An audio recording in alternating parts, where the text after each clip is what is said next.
நடிகர் விஷால் அவர்கள் இதுவரைக்கும் திருமணமே செய்ய மாட்டேன் அப்படின்னு ஒரு கொள்கைக்காக இருந்தார். அவர் நடிகர் சங்க கட்டணம் எழும்பாமல் நான் கல்யாணம் பண்ண மாட்டேன்னு சொன்னார். அவர் கூட இன்னைக்கு வந்து தன்னுடைய மணமகளின் பேரை வந்து அறிவிச்சிட்டாரு.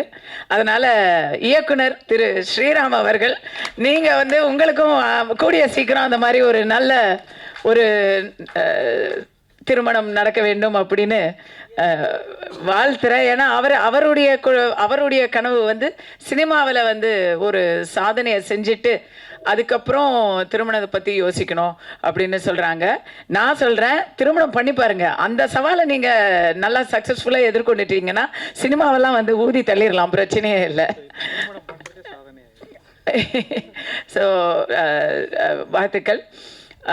அடுத்தது விழா நாயகர் திரு ஷாஜான் அவர்கள், உங்களை பற்றி விரிவாகவும் பேச போகிறேன். இருந்தாலும் ரொம்ப ஃபஸ்ட்டு அறிமுகமாக சொல்கிறேன். பாடல்களை நான் இன்றைக்கி பார்த்தேங்க. ட்ரெய்லர் ஏற்கனவே எனக்கு வந்து காமிச்சிருந்தாங்க இயக்குனர் அவர்கள். பாடலை பார்த்தேன். பாடல் ரொம்ப அழகாக செந்தமிழன் பாடல்கள் வந்து எஸ்பெஷலி அந்த ரெண்டாவது ஒரு melody song, romantic melody song போட்டிருந்தீங்க. அது ரொம்ப கேட்சியாக இருக்குது, மைண்டுக்குள்ளே அது ஓடிட்டே இருக்குது. அதோடைய பாடல் எடுத்த விதமும் சரி, ஒரு பிரிட்ஜு மாதிரி அதில் வந்து போல்ட்டு நட்டாக இருந்தது. அந்த அந்த லொக்கேஷன், அதோடைய ஃபீல், பாடலுடைய ஃபீல் மியூசிக்லேயும் சரி, வேர்ட்ஸ்லேயும் சரி, விஷுவல்ஸ்லேயும் சரி ரொம்ப அழகாக கன்வே ஆயிருந்தது. வாழ்த்துக்கள். இப்போ வந்து மேடையில் இருக்கக்கூடிய எல்லாரை பற்றியும் ஓரளவுக்கு நான் டக்குன்னு பேச முயற்சி பண்ணுறேன். நான் வந்து அவங்களுடைய கிரேட்னஸ் ஆர்டரில், குரோனலாஜிக்கல் ஆர்டர், அல்ஃபபெட்டிக் ஆர்டர்னு சொல்லுவாங்க. அதே போல் ஒருத்தங்களுடைய அவங்களுடைய அந்தஸ்து, அவங்களுடைய விஐபி ஸ்டேட்டஸ் ஆர்டரில் வந்து சொல்லுவாங்க. நம்ம அந்த மாதிரி எந்த ஆர்டரும் சொல்லலை. இருக்கிறதுலையே வயசு கம்மியிலேருந்து ஆரம்பிக்கிறோம். ஸோ நான் அந்த ஆர்டரில் போகும்போது நீங்கள் புரிஞ்சுக்கலாம், நீங்கள் அதுக்கு அடுத்தது ரொம்ப இளையவர் அப்படின்னு நீங்கள் வந்து புரிஞ்சுக்கலாம். அந்த ஆர்டரில் தான், வயசு ஆர்டரில் தான் போகிறேன். ஸோ ஆப்வியஸ்லி ஃபஸ்ட்டு வந்து குட்டி பாப்பா ஸ்ரீவர்ஷினி, தூள் கலப்பிடிங்க. அவங்களுக்கு வந்து இப்போ ரொம்ப பசிக்குது, அதனால் அதுக்காகவாவது ரொம்ப சுருக்கமாக பேசணும் அப்படின்னு. நான்லாம் பேசணுன்னா கொஞ்சம் நிறைய சொல்ல வேண்டியிருக்கு, இருந்தாலும் அதில் மேக்ஸிமம் சுருக்கமாக பேசுகிறோம். குட்டி பாப்பா, நான் உங்களுக்கு வந்து இப்போவே பாராட்டு சொல்லிட்டேன். நான் பேசி முடிக்கிறதுக்குள்ளே எங்கே உங்கள் அப்பா அம்மா போய் அதுக்கு கொஞ்சம் உணவு ஊட்டி கூட்டியாங்க. செம்ம கியூட்டு, போங்க சாப்பிட போங்க. ஏன்னா 5 வயசு அந்த பாப்பாவுக்கு எவ்வளோ டிசிப்ளின் பாருங்களேன். இங்கே நம்ம எல்லாருமே வந்து பசிக்குதே, போகலாமா இல்லையா, கஸ்தூரி எப்போ பேசும் எப்போ முடிக்கும் அப்படி யோசிச்சுட்டு இருப்பீங்க. அந்த பாப்பா உட்கார்ந்த இடத்துலையே, நம்ம கதாநாயகருடைய மடியில் உட்கார்ந்த இடத்துல எந்த ஒரு முக சுளிப்பும் இல்லாமல் அவ்வளோ சமுத்தா நல்லா வளர்த்துருக்கீங்கம்மா பாப்பாவை வந்து. அது ஒரு சைல்டு ப்ராடிஜி. நல்லா வருவீங்க, வாழ்த்துக்கள். நம்முடைய இந்த படத்தின் கதாநாயகன், எங்கள் அபிமான நடிகர் பரம்பரையில் ஒரு வாரிசுங்கிறது வந்து எல்லா இடத்துலையும் அது கண்டிக்கக்கூடிய விஷயம் கிடையாது. சில இடங்களில் அது வரவேற்க வேண்டிய விஷயம். அப்படி வருக என்று வரவேற்கிறோம் திரு பிஜேஷ் நாகேஷ் அவர்களை. இங்கே பார்க்குறதுக்கு இங்கே செம்ம கிளாமராக வந்திருக்கிறாங்க. படத்தில் வந்து கதையின் நாயகனாக வாழ்ந்திருக்கிறாங்க. அவர் வந்து தன்னுடைய பாட்டி பேரை வந்து சொல்லாமல் வைக்கப்படுறதும், அதே போல் கணக்கில் நல்ல மார்க் வாங்கணும் தானே கேட்டிருக்க அப்படிங்கிறதும், நம்ம 2 பேரும் கல்யாணம் பண்ணிக்கிட்டா என்ன கேட்குறதும், உங்களுடைய அந்த சிரிப்பு, அந்த வெள்ளந்தியான ரியாக்ஷன்ஸ் அதெல்லாம் ரொம்ப நல்லா இருக்குங்க. நம்ம பார்த்தது இந்த ஒரு சாம்பிள் தான். அந்த சாம்பிளே வந்து ஒரு சோறு, ஒரு பானை சோற்றுக்கு பதம்ங்கிற மாதிரி ரொம்ப நல்லா பண்ணியிருக்கீங்க. நல்ல அர்த்தமுள்ள கதாபாத்திரங்களை அடைந்து சினிமாவில் ஒரு நல்ல இடத்துக்கு வரணும்.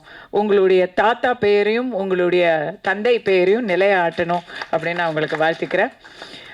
ஐயா ராம்ஜி அவர்கள், மக்கள் குரல் ராம்ஜி அவர்களுக்கும் எனக்கும் வந்து நான் ஒரு நன்றி கடன் இருக்கு எனக்கு அவருக்கு. முதலாக நான் தமிழ் சினிமாவுக்கு வந்தபோது அவருக்கு தெரியும், எனக்கு தெரியும், உங்கள் யாருக்கும் தெரியாது. நான் வந்து என்னுடைய முதல் படம் ஆத்தாவன் கோயிலிலே திரு கஸ்தூரி ராஜா அவர்கள் தான் என்னை அறிமுகப்படுத்தினார். அவருடைய குலதெய்வம் பேர் கஸ்தூரியை தான் எனக்கு சூட்டினார், அழகு பார்த்தாரு. ஆனால் கஸ்தூரி ராஜா அவர்களுடைய எழுத்தில், அவருடைய உருவாக்கத்தில் நான் வேற ஒரு படத்தில் தான் முதல்ல நடித்தேன். அப்போ முதல்ல நடித்த அந்த படத்திலிருந்து ஸ்டில்ல முதல்ல போட்டது ராம்ஜி அவர்கள் தான். அந்த படம் வரல. உங்களுக்கு ஞாபகம் இருக்கு, எனக்கு ஞாபகம் இருக்கு. அந்த படம் டேக் ஆஃபே ஆகலை. சில நாட்கள் படப்பிடிப்பு நடந்தது. அதுக்கப்புறம் தான் நான் ஆத்தாவன் கோயிலில் நடித்தேன். ஸோ கஸ்தூரியா மாறுவதற்கு முன்னிலிருந்து என்னை பார்த்து என்னுடைய நலம் விரும்பியாக இருக்கக்கூடியவர் ஐயா. வணக்கம். இங்கேருந்து காலை நான் வணங்கிக்கிறேன். சார் பேர் என்னங்க? எனக்கு உங்கள் பேரை விட மதன் அப்பா அப்படின்னு தான் இப்போ ரெஜிஸ்டர் ஆகிருக்குது. ஏன்னா அடுத்த ஒரு மிகப்பெரிய ஒரு கதாநாயகன் ஒருத்தரை வீட்டிலேயே வச்சிருக்கிறாரு. அவர்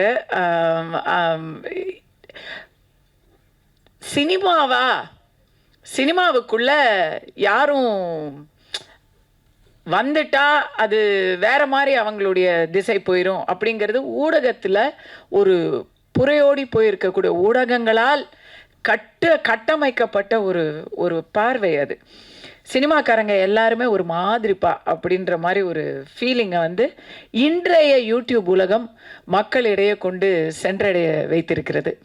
ஆனால் சினிமாவை நல்லா தெரிஞ்சவங்க, உள்ளே இருக்கிறவங்க எல்லாருக்குமே தெரியும், நாங்கள் எல்லாருமே குடும்பம்னு சொல்லும்போது அதில் எல்லாருமே தன் அப்பா, சித்தப்பா, அம்மா, அண்ணி, அக்கா எல்லாரை விட சகோதரிகள் தான் அதிகமாக இருப்பாங்க.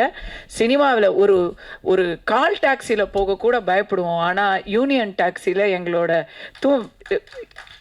நைட்டு முழுக்க இங்கே ஒரு ஷூட்டிங் முடிச்சுட்டு நைட் ட்ராவல் நம்ம யூனியன் டிரைவர் சகோதரர்களோடு போவோம். அது அவ்வளவு ஒரு பத்திரமான பாதுகாப்பான ஒரு விஷயமா இருக்கும். இங்கே நான் அதை திமிராவே சொல்கிறேன், பெருமையாக சொல்கிறேன், திமிரா கூட சொல்கிறேன். எத்தனையோ பாலியல் வன்முறைகள் அது இதுன்னு செய்திகளில் சினிமாவை பற்றி கிசு எழுதுறவங்க யோசிச்சு பாருங்க. செய்திகளில் வரக்கூடிய விஷயங்கள் எல்லாத்திலையுமே பலவிதமான பப்ளிக் பர்சன்ஸ் இன்வால்வ்டாக இருப்பாங்க. எங்கேயாச்சும் சினிமாவில் ஒரு பாலியல் வன்முறை நடந்திருக்கு, ஒரு காரில் போனாங்க, அந்த கார் டிரைவர் அத்துமீறினாரு, இல்லை ஒரு தொழிலாளர் அத்துமீறினாரு, இப்படி எங்கேயாவது நீங்கள் கேள்விப்பட்டிருக்க முடியுமா? டெய்லி என் ஸ்டாஃப் எல்லாம் என்னுடைய மேக்கப் நிபுணர், என்னுடைய சிகை அலங்கார நிபுணர், என்னுடைய காஸ்டியூமர் எல்லாருமே ஆண்கள் தான்.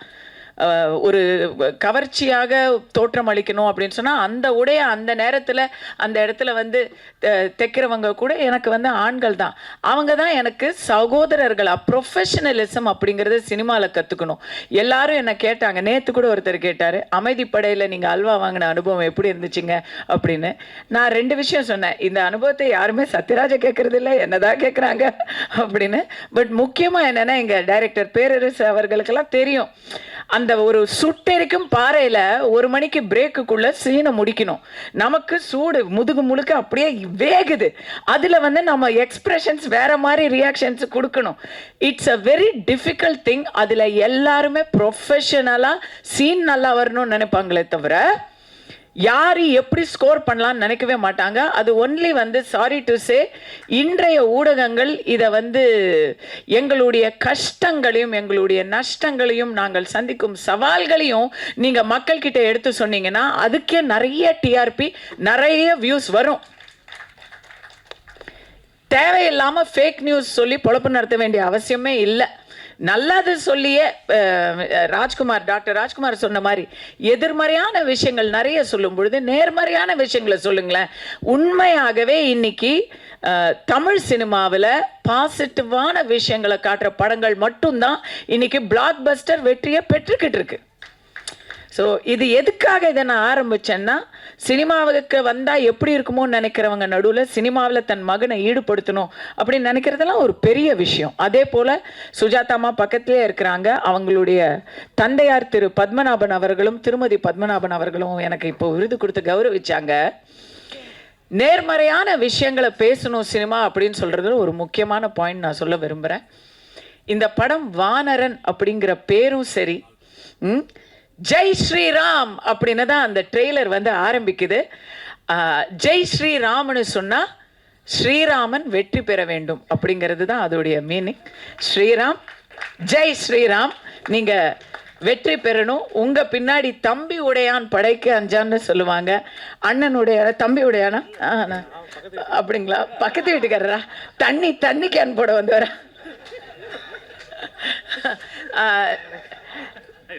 ஜெய் ஸ்ரீராம் அப்படிங்கிறது அவருக்கு பர்சனலாக ஒரு வெற்றியை தர வேண்டும் என்று சொல்லும் அதே வேளையில் 2 விஷயத்த சொல்ல விரும்புகிறேன். ஒன்று, இன்னைக்கு வந்து சமீப காலத்தில் எல்லாருமே டூரிஸ்ட் ஃபேமிலியை பற்றி பேசுகிறாங்க.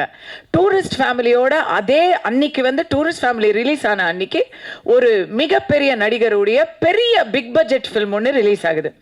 அதுக்கு பல கோடிகள் பட்ஜெட்டில் செய்த அந்த படம் நல்ல கலெக்ஷன், அதுவும் பல கோடிகள் கலெக்ட் பண்ணியிருக்கு. பட் அந்த படத்தை வெற்றின்னு சொல்ல முடியல. டூரிஸ்ட் ஃபேமிலி எங்கேருந்தோ யாருமே எதிர்பார்க்காம வந்து அந்த படம் வந்து ஒரு சூப்பர் டூப்பர் ஹிட் அடிக்கும் பொழுது என்ன ஆகுது, சினிமா இண்டஸ்ட்ரிக்கு ஒரு பெரிய ஆக்சிஜனாக இருக்கக்கூடியது, சினிமா இண்டஸ்ட்ரிக்கு ஒரு பெரிய புத்துணர்ச்சியாக ஊக்கமாக இருக்கக்கூடியது பிக் பட்ஜெட் படம். 50 கோடி 60 கோடி பட்ஜெட்டில் எடுத்து 65 கோடி 70 கோடி கலெக்ட் பண்ணுறதோ இல்லை 100 கோடி கலெக்ட் பண்ணாலே ஷேர் வந்து முழுசாக பிரேக் ஈவன் ஆகாது. அப்படி 60 கோடி இல்லை 100 கோடி கலெக்ட் பண்ணுறதுக்கும் 10 கோடியில் ஒரு படத்தை எடுத்து அது வந்து இன்னைக்கு 80 கோடியை தாண்டி கலெக்ட் பண்ணுறதுக்கும் ஒரு பெரிய வித்தியாசத்தை நம்ம சொல்லும் போதே நம்ம புரிஞ்சுக்க முடியும். இன்றைக்கு இவர் வந்து ஒரு பட்ஜெட் சொல்லலாமா, நீங்கள் சொல்லலாமா, சில கோடிகள் அப்படி சொல்லுவோமே, சில கோடிகள் ஒரு கைக்குள்ளே அடக்கக்கூடிய அளவில் ரொம்ப பார்த்து எடுத்திருக்கிறார் ஒரு படம். இந்த படம் ஓரளவு நன்றாக ஓடினாலே இந்த படத்தில் முதலீடு பண்ணுறவங்க எல்லாருக்கும் அது ஒரு பெரிய லாபத்தை எடுத்து கொடுக்கும். அதுக்கு இன்றைக்கு மாமன்கிற படத்தையும் நம்ம சொல்லலாம். நான் ஒரு படம் நடிச்சிருக்கேன், டிடி நெக்ஸ்ட் லெவல், அதுவும் நல்லா போய்கிட்டு இருக்கு.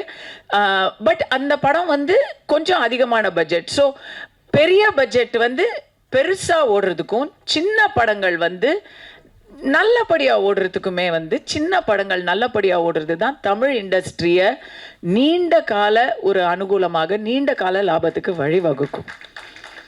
பட் சின்ன படங்களை மக்கள் பார்க்க ரெடியாக இருந்தால் கூட இதெல்லாம் ஓடிடியில் வந்துருமே, ஓடிடிலேயே பார்த்துக்கலாமே, எதுக்கு தேட்டருக்கு போகணும்னு நினைப்பாங்க. அதுக்கு காரணம் ஒரு மிகப்பெரிய படத்துக்கும், பெரிய படம் நான் சொல்கிறது பட்ஜெட்டில், ப்ரமோஷனில், விளம்பரங்களில் ஒரு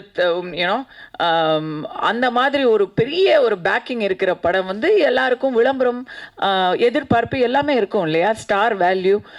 அதுக்கு படத்துக்கும் ஒரு புதியவர்கள் முயற்சிக்கும் 2த்துக்கும் டிக்கெட் வேலை பார்த்தீங்கன்னா ஒன்றே தான். அதே டிக்கெட் வேலையை நாம் வந்து ஒரு தேட்டருக்கு போகிறோம், அப்போ எதுக்கு செலவழிக்கணும் அப்படின்னு மக்கள் யோசிக்கிறது வந்து ஒரு நியாயமான ஒரு யோசனை தானே. ஆனால் ஓடிடியில் பார்த்துக்கலாம் நீங்கள் வெயிட் பண்ணிங்கன்னா அந்த படத்துக்கு இன்றைக்கி யதார்த்த நிலைமை என்னென்னா, ஓடிடி தேட்டரில் நீங்கள் வந்து படத்தை ரிலீஸ் பண்ணுங்கள், தேட்டரில் ரிலீஸ் ஆனால் ஓடிடியில் வாங்கிக்கிறோம். இல்லைன்னா நீங்கள் இந்த ஓடிடிலையுமே வந்து ஸ்டார் படம் அது வந்து தேட்டரில் ஃப்ளாப் ஆனால் கூட, தேட்டரில் வரவேற்பை பெறாவிட்டால் கூட, எங்களுக்கு தெரிஞ்சவங்க நடிச்சிருக்கிறாங்க, அது எங்களுக்கு நல்லா ரெக்கக்னிஷன் இருக்கிற ஸ்டார்ஸ் நடிச்சிருக்கிறாங்க, அதை வந்து நாங்கள் ஈஸியாக வாங்கிடுவோம். பட் நீங்கள்லாம் புதிய முயற்சி, அதனால் நீங்கள் தேட்டரில் மக்களுடைய வேர்டிக்டை எடுத்துக்கிட்டு வாங்க அப்படின்னு ஓடிடி தளங்கள் சொல்கிறாங்க இன்றைய வியாபார யதார்த்தத்தில். அந்த மாதிரி ஒரு விஷயம் இருக்கும் பொழுது தேட்டர்களில் சின்ன படங்கள் வரணும். சின்ன படங்களால் தேட்டர்களுக்கும் வந்து ஒரு லாபம் இருக்கணும், இவங்களுக்கும் ஒரு ஊக்கம் இருக்கணும் அப்படின்னு சொன்னால், இன்னைக்கு ஃபஸ்ட்டு எல்லா திரையரங்கங்களுமே ஒரே ஒரு ஏறக்குறைய ஒரு மோனோபலி மாதிரி தமிழ்நாட்டில் இருக்குது அப்படின்னு நான் நினச்சிட்டு இருந்தேன். அதுக்கு வந்து ராஜேஷ் அவர்கள் ராஜேஷ் அவர்கள் எனக்கு சொன்னாங்க, அது வந்து அப்படி இல்லை, நம்மளும் வந்து இதில் ஃபோரே பண்ணுவோம் அப்படின்னு ஒரு பக்கமாக தான் படங்கள் வரணும் அப்படின்ற ஒரு தாட்டை முறியடித்து நாங்களும் இந்த ரேஸில் கலந்துக்குவோம் அப்படின்னு சொல்லி வர்றதே வந்து ஒரு பெரிய தைரியம். ராஜேஷ் அவர்களுக்கு உங்களுக்கு வந்து நம்ம வந்து பாராட்டில் சல்யூட் பண்ணுறோம். அப்படி வர்ற படங்கள் ஒரு புதிய முயற்சியாக இருந்தால், அது ஒரு நல்ல முயற்சியாக இருந்தால், அதுக்கு தியேட்டரில் வந்து இது திரையரங்க உரிமையாளர்கள் கிட்ட நான் ஒரு கோரிக்கையாக சொல்கிறேன், டிஃப்ரென்ஷியல் ப்ரைஸிங் வச்சுக்கோங்க. இதுக்கும் அதே 150 ரூபாய் டிக்கெட் வைக்காதீங்க. இது எப்படியும் ஷேரிங் பேசிஸில் தான் படத்தை வெளியிட போகிறோம். அதில் வந்து திரைப்படத்தின் தயாரிப்பாளர் அவங்க டீம் வந்து அதை ஒத்துக்கொள்ளும் பட்சத்தில், அதை விநியோகிக்கும் தரப்பினர் ஒத்துக்கொள்ளும் பட்சத்தில் படங்களுக்கு வந்து 60 ரூபாய் டிக்கெட் வைக்கலாம். ஒரு ஷோ ஃபாரினில் பண்ணுறாங்க. ஃபாரினில் பெரிய பெரிய மல்டிப்ளெக்ஸில் வந்து பெரிய பெரிய ஸ்டார், இன்னைக்கு வந்து டாம் க்ரூஸ் நடித்தது, அப்புறம் அந்த இதெல்லாம் வந்து நல்லா ஓடிட்டுருக்கு. அது ஒரு பக்கம் பெருசாக ஓடிட்டு இருக்கும்போது, இன்னொரு பக்கம் டிஸ்கவுண்ட் ஷோஸ் அப்படின்னு சொல்லி கன்செஷனல் ரேட்டில் சில படங்களை வந்து அதே திரையரங்கத்தில் இன்னொரு திரையில் ஓடிக்கிட்டு இருக்கோம். அந்த மாதிரி ஒரு முயற்சியை திரையரங்குகள் வந்து முயற்சி பண்ணலாம். அரசு தரப்புலையுமே குறிப்பிட்ட பட்ஜெட், அதாவது டபுள் டிஜிட்டலாக போகாமல் 2 கோடி அல்லது 3 கோடி, 2 கோடி 3 கோடிங்கிறது இன்னைக்கு வந்து ஒரு சிறிய தயாரிப்புன்னு தான் கருதப்படுது. அதுக்குள்ளே எடுக்கக்கூடிய சிறிய பட்ஜெட் படங்கள் அப்படிங்கிறதுக்கு ஒரு ஊக்கம் கொடுக்கும் வகையில் அதற்கான நேற்று வந்து கேளிக்கை வரியை பாதியாக குறைச்சிருக்கிற அரசுக்கு என்னுடைய நன்றியை தெரிவிச்சுக்கிறேன். தமிழக அரசு, திரு மு.க. ஸ்டாலின் அவர்களின் தலைமையிலான தமிழக அரசு கேளிக்கை வரியை குறைச்சிருக்கிறாங்க. அதுக்கு திரையுலகம் சார்பாக நன்றியை தெரிவிக்கும் வேளையில் சிறிய படங்களுக்கு கேளிக்கை வரியை அறவே நீக்குமாறு என்னுடைய கோரிக்கையை வச்சுக்கிறேன். இது வந்து எல்லாருக்கும் நல்லதாக வரும். இது போன்ற நல்ல முயற்சிகளுக்கு இது ஒரு பெரிய ஊக்கமாக இருக்கும். இது ஒன்று. ரெண்டாவது, படங்கள், நேர்மறையான படங்கள் நான் சொன்னேன் இல்லையா, இதை இந்த இடத்துல சொல்கிறேன், பதிவு பண்ணுறேன். சமீப காலமாக தமிழ் சினிமாவில் ஒரு நோய் அது கொஞ்சம் கொஞ்சமாக அதிகமாக ஆகிக்கிட்டு இருக்கிறத நான் பார்க்குறேன். என்னன்னு சொன்னால், சனாதனத்தையும் சாதியையும் இழிவுபடுத்தும் படங்கள், அதுதான் என்னவோ பெரிய முற்போக்குங்கிற ஒரு சிந்தனையை ஃபில்ம் மேக்கர்ஸ் கிட்ட நம்ம பார்க்குறோம். அப்படி வர்ற படங்களை மக்கள் சுத்தமாக நிராகரிக்கிறதையும் பார்க்குறோம். ஒரு குறிப்பிட்ட ஆவுன்னா ஊருக்கு இழைச்சவன் பிள்ளையார் கோயில் ஆண்டி அப்படின்னு சொல்லுவாங்க. அதுபோல் ஆவுன்னா ஒரு குறிப்பிட்ட சமூகத்தை, குறிப்பிட்ட ஒரு நம்பிக்கையை அதை வந்து சித்தரிக்கிறது. எப்படி சித்தரிக்கிறதுனா, ஒன்று காமெடியாக சித்தரிக்கிறது, இல்லைனா அது பெண்களாக இருந்ததுன்னா, ஆண்களாக இருந்தால் அவங்கள வந்து காமெடியாக சித்தரிக்கிறது, பெண்களாக இருந்தால் அவங்கள ஒழுக்க குறைவாகவோ, அதை முற்போக்குங்கிற போர்வையில் ஒழுக்க குறைவாக சித்தரிக்கிறது. அந்த குடும்பத்தில் எல்லாரையுமே வந்து அதை பார்த்தும் எதிர்த்து கேட்க முடியாத நிலையில் இருக்கிற மாதிரி சித்தரிக்கிறது. இப்படிப்பட்ட படங்கள், ட்ரெய்லர்கள் மத நம்பிக்கையை கொச்சைப்படுத்தும் விதமாக சிலர் அணியக்கூடிய, இப்போது பிராமணர்கள்னு சொன்னால் உடனே அவங்களுடைய பூணலை வச்சு தவறான காட்சிகளை அமைக்கிறது, இப்படிப்பட்ட ஒரு போக்கை நம்ம பார்க்குறோம். இது முற்போக்கு கிடையாது. இது வந்து சமூக நீதியோ இல்லை மதச்சார்பின்மையோவும் கிடையாது. உண்மையான மதச்சார்பின்மை மேடம் அக்கா தமிழிசை அவர்கள் சொன்னது தான். இன்னைக்கு மேடையில் ஸ்ரீராம் இயக்குனராக இருக்கிறாரு, ஷாஜஹான் அவர்கள் இசையமைப்பாளராக இருக்கிறாரு. எத்தனையோ முற்போக்கு பேசும் இயக்குனர்களும் தயாரிப்பாளர்களும் சமூகத்தையும் சாதியையும் வச்சு தவறான ஒரு பிரச்சாரத்தை படமாக எடுத்துக்கிட்டு இருக்கிற வேளையில் நெத்தி முழுக்க அருமையாக நாமத்தை சூடிக்கொண்டு காவி சட்டையை போட்டுக்கொண்டு தயாரிப்பாளர், அவர் தான் இந்த படத்துக்கு, உங்கள் தந்தையார் தானே அவர் இந்த படத்தின் தயாரிப்பாளர், ஒரு இந்துவாக ஒரு பிராமண ஜாதியை சேர்ந்தவராக அவர் இந்த படத்தை எடுத்திருக்கிறாரு. அந்த படத்தில் நீங்கள் பார்த்தீங்கன்னா அவ்வளவு அழகாக ஒரு ராமர் அனுமன் வேடம் போட்டவருக்கும் ஒரு இஸ்லாமியருக்கும் இருக்கக்கூடிய அந்த ஒரு புரிதலை, அந்த ஒரு மத இணக்கத்தை அவ்வளோ அழகாக காமிச்சிருக்கிறாங்க. இதுதான் மத சார்பின்மை. சும்மா படத்தை எடுத்து மக்களுடைய மைண்டை பிரெயின் வாஷ் பண்றது மத சார்பின்மை கிடையாது. அது முற்போக்கு கிடையாது. அது பித்தலாட்டம். அது ஒரு பொய் பிரச்சாரம். அதற்கு எத்தனையோ அஜெண்டா இருக்கு. அதை நம்ம கண்டிக்கிறோம். உண்மையான ஒரு மத சார்பின்னா நீங்க பாருங்க, இங்க இந்த மேடையில ஒரு இந்துவும் ஒரு முஸ்லிமும் சேர்ந்து, சினிமாவில் யாருக்குமே மதம் கிடையாதுங்க. இது நான்லாம் சினிமாவுக்கு வந்தப்போ எங்களுக்கு கேரவன் கிடையாது. யாரையும் நீங்க என்ன ஆளுங்கலாம் யோசிச்சு படம் எடுக்கிறது கிடையாது. இன்னைக்குமே ஊர்கூடி தேர் இழுக்கிற மாதிரி தான் ஒரு சினிமாவை எடுக்கிறது. அது மறுபடியும் இயக்குனர் பேரரசு அவர்களாக இருக்கட்டும், ஜாகுவார் தங்கம் அவர்களாக இருக்கட்டும், நடிகர் ஜீவாவா இருக்கட்டும், கனல் கண்ணன் அவர்களாக இருக்கட்டும், எல்லாருக்குமே சினிமாவில் இருக்கிறவங்க நீங்க கேட்டு பாருங்க. உங்களுடைய பின்னணியை தெரிஞ்சு நாங்க படம் எடுக்கிறது இல்லை. உங்களுடைய திறமையை மட்டுமே இங்க பார்த்து படம் எடுக்கிறது தான் சினிமா. பர்டிகுலரா தமிழ் சினிமா. அந்த திமிரோட நான் சொல்றேன், இன்னைக்கு மாறுபட்ட திசையில் போகக்கூடிய சினிமாவை உங்களுடைய இந்த சீரிய முயற்சி மீண்டும் சரியான திசைக்கு திருப்பி விட்டிருக்கிறது. பாராட்டுக்கள் பிரதர். இதுதான் உண்மையான நேர்மறையான படங்கள். இது போன்ற படங்கள், குறிப்பாக ரைட் விங் ஐடியாலஜி இருக்கக்கூடிய படங்களுக்கு தமிழகத்தில் இடமில்லைன்னு சொல்றாங்க. அதையும் நான் ஏற்க மாட்டேன். புராண படங்கள், கம்ப்ளீட்டா சாமி படங்களே வந்துட்டு இருந்த தமிழ்நாட்டில் அறிஞர் அண்ணா அவர்களுடைய வேலைக்காரி என்பது ஒரு டேர்னிங் பாயிண்டா இருந்தது. கலைஞர் கருணாநிதி அவர்கள் வசனத்தில் பராசக்தி என்பது ஒரு டேர்னிங் பாயிண்டா இருந்தது. அன்னில இருந்து தான் சமூக படங்கள், சமூகத்தின் பிரச்சனையை பேசும் படங்கள் அப்படிங்கிறது ஒரு கம்ப்ளீட் ஒரு ஜெனரேஷனையே மாற்றி அமைச்சது. தமிழகத்தின் அரசியலையே மாற்றியது, தமிழகத்தின் அரசையும் மாற்றியது. அதே போல இப்ப ரைட் விங் தாட்டுங்கிறது இந்தியில வந்துருச்சு, தெலுங்குல வந்துருச்சு. தமிழ்ல வரக்கூடாது அப்படின்னு யார் நினைச்சாலும் வந்தே தீரும், வர வேண்டும், மாற்றம் வர வேண்டும். தமிழக திரைப்படத்தில் மட்டுமல்லாமல் மக்கள் மனதில் இருக்கக்கூடிய அந்த மக்கள் குரலை திரை பிரதிபலிக்க வேண்டும். இந்த படம் பிரதிபலிக்கிறது. இது ஒரு அரசியலோ இல்ல மதமோ சார்ந்த படம் இல்லை, எல்லாருக்குமான படம். அப்பா மகள் பாச பிணப்பை கூறும் படம்.